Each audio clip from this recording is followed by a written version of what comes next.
श्रीमान वेंकटनाथार्य कवितार्के केसरी वेदांत आचार्यवर्यो में सन्निधत्तां सदाहृति रामानुजदया पात्रं ज्ञान वैराग्यभूषणं श्रीमत् वेंकटनाथार्यं वन्दे वेदान्तदेशिकं लक्ष्मीनाथसमारम्भां नाथयामुनमध्यमाम् अस्मदाचार्यपर्यन्तां वन्दे गुरुपरम्परां यो नित्यमच्युतपदाम्बुजयुग्मरुक्मव्यामोगतस्सतितराणि तृणाय मेने अस्मद्गुरोर्भगवतोस्य दयेकसिन्धोः रामानुजस्य शरणौ शरणं प्रपद्ये श्रीवत्सचिन्नमिश्रेभ्यो नमभुक्तिमधीमहे यदुक्तयस्त्रयीकण्ठे यान्ति मङ्गलसूत्रताम् சுவாமி ஸ்ரீ குரத்தாழ்வானுடைய பஞ்சஸ்தவங்களில் முதல்ல ஸ்ரீஸ்தவமும் அப்புறம் ஸ்ரீ வைகுண்டஸ்தவம் அதிமானுஷஸ்தவம் சுந்தரபாகுஸ்தவம் எல்லாம் அனுபவித்து இப்போ ஸ்ரீ வரதராஜஸ்தவத்தை அனுபவித்துக் கொண்டிருக்கிறோம்.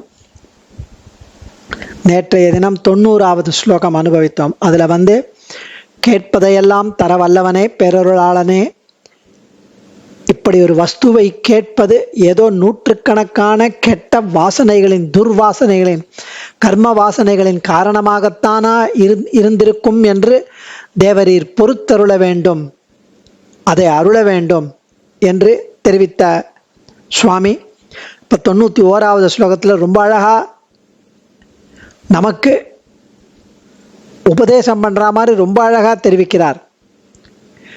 பிரியமிதர ததாபி வா யத்யதா விதரசி வரத பிரபோ த்வம் ஹிமே ததனுபவனமே ததனுபவனமேவ யுக்தம் துமே त्वयि निहित भरोस्मि सोहम यतः प्रियमितर तथापि वा यद्यता वितरसि वरद प्रभो त्वं हि मे. வரதா, இப்படி கேட்பதே தப்பு, உன்னிடம் கேட்பதே தப்பு. நான் சேஷத்துவ குணம் பொருந்தியவன், உன்னிடம் பரத்தை ஒப்படைத்தவன், பரசமர்ப்பணம் பண்ணவன். நீ அருள்வதை ஏற்று அமைய வேண்டுமே அன்றி நானாக உன்னை எதையும் தா என்று கேட்பதே தகாது என்கிறார் சுவாமி. வரத பிரபு, நீ பிரபு, நான் உன் கிங்கரன். அது மாத்திரமல்ல, நீ சர்வசேஷி. நான் உன் திருவடிகளில் வேறு ஏதும் பற்றிலேன். என்னை காப்பாற்ற எனக்கோ ஒருவருக்குமோ சக்தி இல்லை. இங்கே மீள முடியாத பெருந்துயர் கடலிலே சிக்கி தத்தளிக்கிறேன். உன் தயை போன்ற குணங்களின் பூர்த்தியை கொண்டு சகலவிதத்திலும் அந்த தயைக்கு பாத்திரனாயிருக்கிற அடியேனை காப்பாற்று என்று சாங்கமாக சரணாகதி பண்ணின பிரபன்னன் அடியேன். உன் சுதந்திரத்தினால் நீ எனக்கு எதை வேண்டுமானாலும் தரலாம். நான் கேட்டதையோ இல்லை கேட்காததையோ, இப்போது எனக்கு இன்பம் தருவதையோ இல்லை இப்போது சற்று துன்பம் தந்தாலும் பின்னால் எனக்கு இன்பம் தருமான ஹிதம் தரப்போவதையோ, ஆக எதையும் தரலாம். நீ எனக்கு தரும் எல்லாமே எனக்கு ஹிதம் தருவனா இருக்கும் என்பதால் அதை அப்படியே உன் பகவத் பிரசாதமாக ஏற்றுக்கொள்வது எனக்கு ஸ்வரூபம். நானாக உன்னிடம் எதையும் கேட்பது தகாது. அது எனக்கு ஹிதமா இல்லை அஹிதமா என்பதை தெளிவாய் உணர்கின்ற அசங்குச்சித ஞானம் எனக்கில்லை. நீ தரும் எல்லாவற்றையும் ஏற்றுக்கொள்ளும் உள்ளம் வேண்டும். ஏற்றுக்கொண்டு உன் திருவுள்ள முகக்கும்படி நீ தருவதை ஏற்றுக்கொண்டு உனக்கு கைங்கரியம் பண்ணுகிறேன் என்று நான் திருப்தி அடைய வேண்டும். அதுதான் எனக்கு காப்பு, அதுதான் என் சொரூபம். நீ எனது இரட்சகனாகையால் அதுதான் எனது காப்பு என்கிறார் சுவாமி. வரதா, நீ அருள் செய்பவன், போதாததற்கு என் தலைவன். நீ எதையும் எனக்கு வழங்கலாம். உனக்கு அந்த சுதந்திரம் உண்டு, பூர்ணமாக உண்டு. நீ எனக்கு இஷ்டமானதை தரலாம், இல்லை இஷ்டமில்லாததை தரலாம். அல்லது இஷ்டமில்லாததை கொடுக்கறது எதிர்காலத்தில் அது நல்லதாக ஆகும், அப்படி வழங்கலாம். அதை அப்படியே ஏற்றுக்கொள்வதுதான் என் சொரூபத்துக்கு இசைந்தது. எதை எப்படி நீ அருள கருதுகிறாயோ அதை மட்டும் நான் ஏற்று திருப்தியுடன் அமைய வேண்டும். ஏன்னா அடியேன் உனக்கு சேஷபூதன் என்ற உணர்வு உள்ளவன். அதற்கும் மேலாக என் ரட்சண பரத்தை உன்னிடம் ஒப்படைத்தவன். என்று தெரிவிக்கிறார் ஸ்ரீவத்சங்காச்சார். பிரியமிதர அதாபி வா யத்யதா விதரசி வரத பிரபோ துவம் ஹிமே ததனுபவனமேவ யுக்தம் துமே துவயி நிகித பரோஸ்மி சோகம் யதகான்ற இடத்துல ரொம்ப அழகா வியாக்கியானம் இடுகிறார். பிரபோ, எல்லாவற்றுக்கும் தலைவரான வரதா, துவம் தேவரீர், பிரியம் உடனே விருப்பமானதையோ, வா அல்லது இதரத் வருங்காலத்தின் நன்மை பயக்கக்கூடிய ஒன்றையோ, யத் யாதொன்றையும், யதா எந்த வகையில், மே அடியேனுக்கு, விதரசி அருள்கிறீரோ, ததனுபவனம் ஏவகி அதை நுகர்வது அன்றோ அடியேனுக்கு தகும், மே யுக்தம் யதகா ஏன்னா ச அகம் சேஷத்துவ ஞானம் பெற்ற அடியேன், துவயி தேவரீரிடம், நிகித சமர்ப்பிக்கப்பட்ட பரோஸ்மி ஆத்மரக்ஷாபரத்தை உடையவனாகிறேன். தேவரீரிடம் ஆத்மரக்ஷாபரம் பண்ணியாச்சு. எம்பெருமானே, பிரியமானதோ நன்மையானதோ எதுவானாலும் தேவரீர் அருள்வதை அனுபவிக்க வேண்டிய நிலையிலேயே அடியேன் எப்பொழுதும் உள்ளேன். ஏன்னா தேவரீர் திருவடிவாரத்தில் சரணாகதி செய்து அடியேன் ஆத்மரக்ஷாபரத்தை சமர்ப்பித்தவன். இதற்கு மேல் அடியேன் எதையும் செய்யவோ இல்லை பிரார்த்திக்கவோ அபேட்சிக்கவோ இயலாதவன் இல்லையா? சரணாகதி செய்த பிறகு எதிலும் தன் பிரவൃத்தி கூடாது என்பதை ஸ்வப்பிரவൃத்தி நிவர்த்தியை ஆழ்வான் வெளியிட்டபடி இந்த ஸ்லோகம்.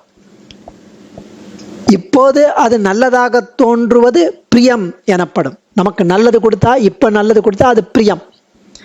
இப்போது சிறிது துன்பம் கொடுப்பதா இருந்தாலும் வருங்காலத்தில் அது நன்மையே பயப்பது என்பது ஹிதம். ஸ்ரேயஸ்ச பிரேயஸ்ச மனுஷ்யம் என்று கடோபனிஷத் வாக்கியம், அதுல தெளிவாய் தெரிவிக்கப்பட்டது. இது பிரியம் எது, ஹிதம் எது. இதையே இங்கும் ஆழ்வான் பிரியம் இதரத் என்றார். இதரத்னா அனிஷ்டம் என்பது பொருள் இல்லை.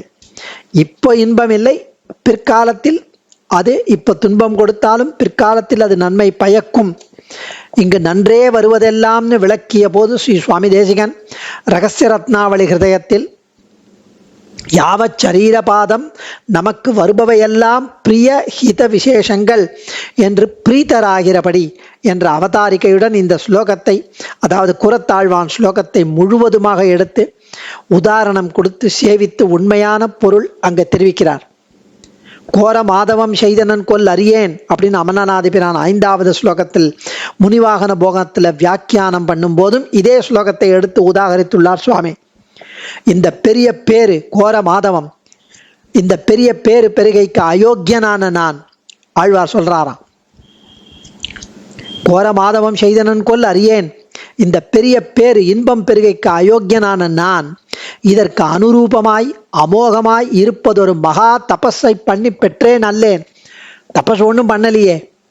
இதற்கு துவயி நிகித பரோஸ்மி சோகம் யதகா என்றும் தவ பரோகம காரிஷி தார்மிகைகி என்றும் சொல்லுகிற இதொழிய இப்போது நானும் பிறரும் அறியலாவது எனக்கு ஒரு தபஸ் காண்கின்றேன் என்று ஈஸ்வரனுடைய தயையின் பிராதான்யத்திலே தாத்பரியம் என்று முனிவாகன போகத்தில் ஆச்சாரியனின் ஸ்ரீசூக்திகள்.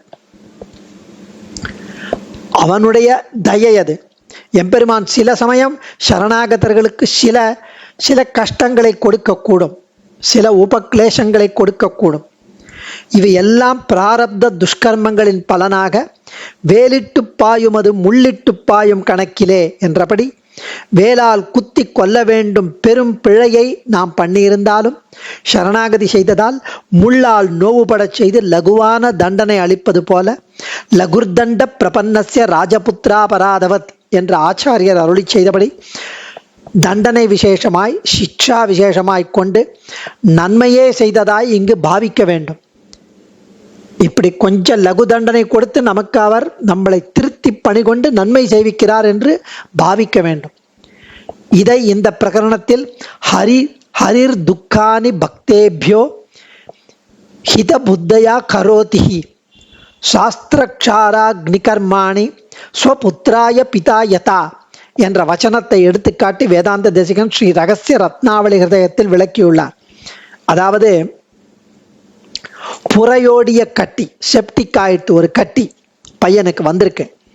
அந்த கட்டியில் செப்டிக் ஆகி கொப்பளம் வந்து பெருசாக வீங்கி அப்படின்னு தொல்லை, அந்த அந்த கட்டி முதலான தொல்லை நின்று மகனை காப்பதற்காக தந்தை வைத்தியரிடம் கொண்டு டாக்டர் கிட்ட கூட்டின்னு போய் அந்த கட்டி உள்ள இடத்தை கத்தியால் வெட்டி தள்ளி உப்பு காப்பனம் போட்டு புண்ணில் புளிப்பெய்தல் செய்கிறார். அந்த புண்ணில் கட்டுறார், மருந்தெல்லாம் போட்டு பேண்டேஜ் கட்டி பண்றார்.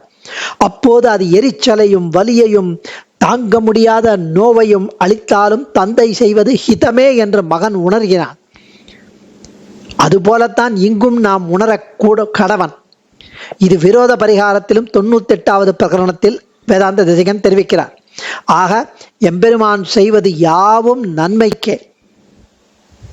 விகிதே பிரதிஷ்டித்தே வா யதாமதி யதா பலம் தொய்யா ஹிதபரகா ஸ்ரீமன் வர்த்தே ராஜகுமாரவத் என்று ஸ்ரீ ரகசிய ரத்னாவளி ஹிருதயத்தில் 14வது வாக்கிய விவரணத்தில் சுவாமி இங்கு ஆழ்வானுடைய ஸ்லோகத்தை எடுத்து அங்கு சுவாமி வேதாந்த தேசிகன் தெரிவித்த வச்சனம் இங்கு ஆழ்வான் ஸ்ரீசூக்திக்கு மூலம் என்பதை நாம் அறிய வேண்டும்.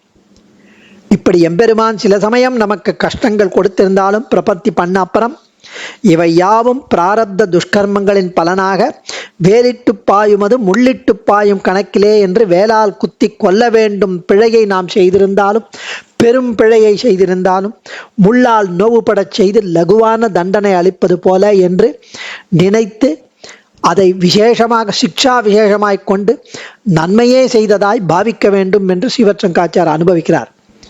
அடியேன் ஆழ்வான் திருவடிகளே சரணம். கவிதார்க்கிக சிம்ஹாய கல்யாண குணசாலினே ஸ்ரீமதே வெங்கடேசாய வேதாந்த குரவே நமः. தன்யோஸ்மி.